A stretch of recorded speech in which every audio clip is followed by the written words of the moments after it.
Robert Valencia is a journalist and a Latin American affairs analyst. He joins us now from New York.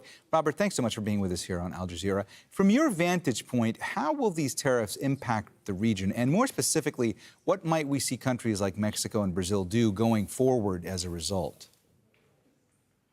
Well, first of all, thank you for having me in your show. Well, evidently, these actions will send markets into a shock or disarray. But in the case of Brazil and Mexico, Brazil has already implanted a measure to counterfight these tariffs. And in fact, the Chamber of Representatives already approved a bill that will point to that way. In the case of Mexico, President Claudia Sheinbaum said that she's going to implement a program that will bolster productivity within Mexico. But certainly this sends a wrong message to the region.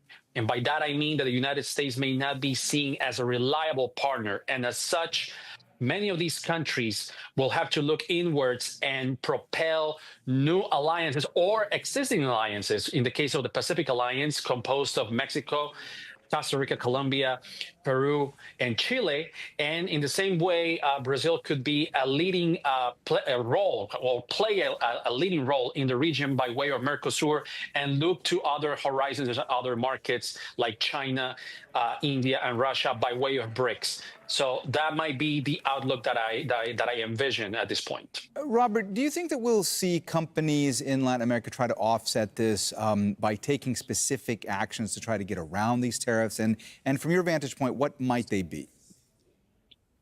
Well, in the case of Colombia, it will have to look into other markets to ship their floral imports or exports, in this case, avocados and oil. In the same case of Brazil, Brazil being one of the largest importers of coffee, oil, and aircraft to the United States. And we'll have to expand to other horizons. But certainly, and this is one example, in the case of Brazil, might be seeing a boon or an opportunity to this crisis. For instance, Japan and China buy a lot of meat and soybeans to the United States. But given these tariffs, it will have to look into Brazil, which is also a larger producer of meat and soybeans. And perhaps the Brazilian economy will not feel the effect of those tariffs in its economy. Now, it is worth mentioning the following.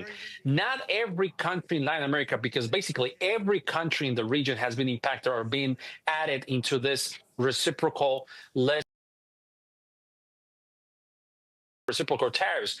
Argentina may not feel the same effect as Colombia, for instance. Colombia being one of the countries that the United States only has a trade surplus as opposed to Mexico or Brazil. So this is going to be an interesting thing to see. Now, let's remember, this might not be definitive. Perhaps the administration or the Trump administration may use this as leverage to negotiate deals. But it all remains to be seen. But certainly, these types of measures will impact the U.S. consumer first and foremost. So we'll see how this is going to unfold. Robert, you mentioned that countries like Brazil might be looking towards other horizons, that one of those horizons might be China or perhaps Japan. I want to ask you if one result of all this might be that China would take more of an initiative now to increase its investment footprint in Latin America. I mean, do you expect that a country like China will start getting involved in more infrastructure projects?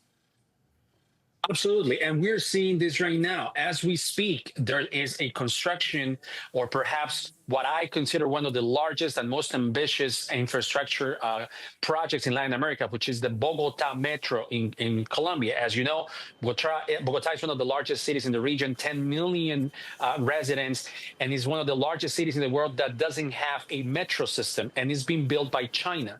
Recently, and this is before Donald Trump assumed office, China helped Peru inaugurate one of the largest ports in the region, in the port of Callao near Lima, and he holds a really important stake in the Panama Canal. So, as I mentioned earlier, the fact that Donald Trump is being seen as a rogue leader and a country that you cannot rely on, the United States being one of the natural, if not the natural ally in the region. Well, how could you rely on on an erratic government like this. So obviously there's going to be a power vacuum, and countries in the region will look to look upon other actors in the world stage, such as China, which, by the way, has recently inaugurated one of the largest electric car plants in the region, in Brazil, in the northern part of Brazil.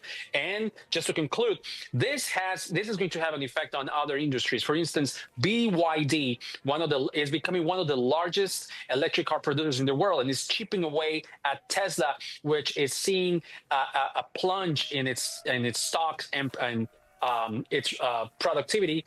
Not only because of companies like BYD, but because of unpopular leaders like Elon Musk.